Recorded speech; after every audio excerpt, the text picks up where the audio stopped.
So it's time for another game review, my lovely people of YouTube. This time it's going to be a crazy side-scrolling, run-and-gun, tongue-in-cheek shoot-'em-up.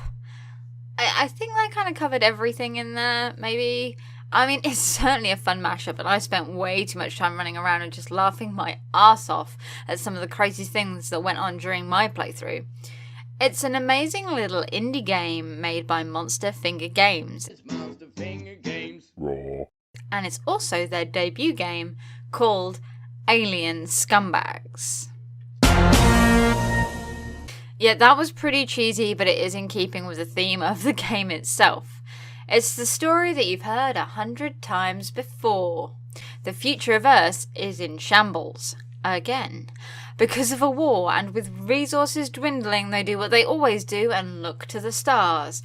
I'd hate to say that this is a far-fetched example of what humans would do in this situation, but with Jeff Bezos doing just that, I can't really say that it's beyond the realms of possibility anymore.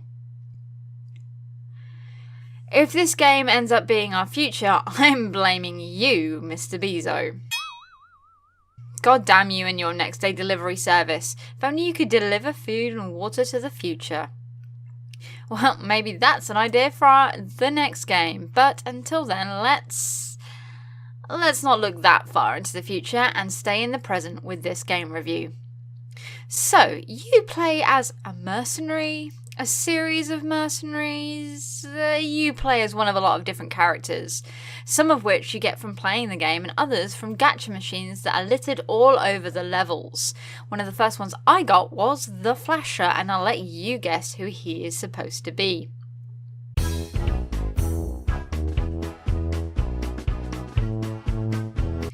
My favourite, and also the one that you start off with, and is the one that is included in the centre of this art that I'm doing, is Master Chef.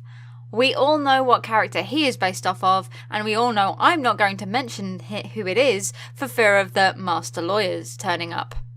Ooh, is that a new enemy type? But anyway, each of them have their own voices and minor skill changes. I only really played with Master Chef and Flasher, mostly as those were the two that I got straight away. Some of the characters have their own voices, and there is a section of the collectibles menu that shows you how many of the catchphrases of each of the characters you have heard. I mean, it's pretty creepy hearing a demonic voice coming out of a girly pink bunny, but that's just because I had flashbacks to Silent Hill. See, it's pretty creepy, right? Anyway, you have to basically go to this ship that supposedly has humanity's last hope on it and find out what happened, etc, etc, etc. The story I felt was pretty arbitrary to the game and just a facilitation for the mayhem and carnage that was to come, which in all honesty is fine.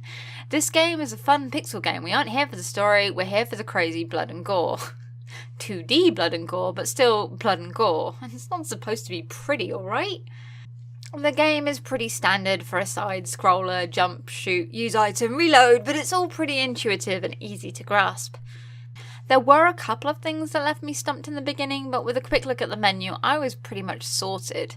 It's very reminiscent of the old Doom and Wolfenstein games, which you can tell it took a lot of inspiration from, if it was a side-scroller and not a first-person shooter. The influence of other games is really prevalent here, but far from being detrimental to the whole thing, I found myself happily reminded of those days of the old PC trying to sneak a couple of games before my dad got home and told me off for playing a game that was not for my age group. It was such a nice, fun game to dive into and jump out of. There are, of course, puzzles and difficulty spikes, but I found that I didn't really feel like a cheap difficulty curve. I am looking at you, Dark Souls. As you play, you accrue points which, if you die, can be used to respawn and allows you to carry on with more tactical advantage. Okay, so it allows you to make mistakes, and I just wanted to pretend that I learned from them. This isn't the case, but if you can pretend, so can I. If you find that you don't need to learn, and that it's too easy for you, then there are 4 difficulty levels for you to choose from. There's so much replayability to collect all those characters, speed runs, difficulty levels, and more. The developer is constantly adding more stuff, and even as I finish writing this script, there's a new content drop. It's certainly looking like a fun game that's just going to keep on growing. Is it going to blow you away as something absolutely stunning and amazing? Honestly, no. Is it going to be fun to play, to have a laugh with, and replay over and over again? Absolutely. Do I recommend you buy this game? Oh, hell yes I do. It's a fun, tongue-in-cheek horror game, and though I do use that term loosely as nothing made me jump personally, it's also full of piss-taking, nostalgia-destroying fun that is just something I think you can play over and over again. Also, for the price, I think it's a fairly perfect steal. And give it a go. The future of humanity needs you. To kill the alien hybrids and eat cake. Yeah, that's what I want you to take away from this. Go and eat some cake.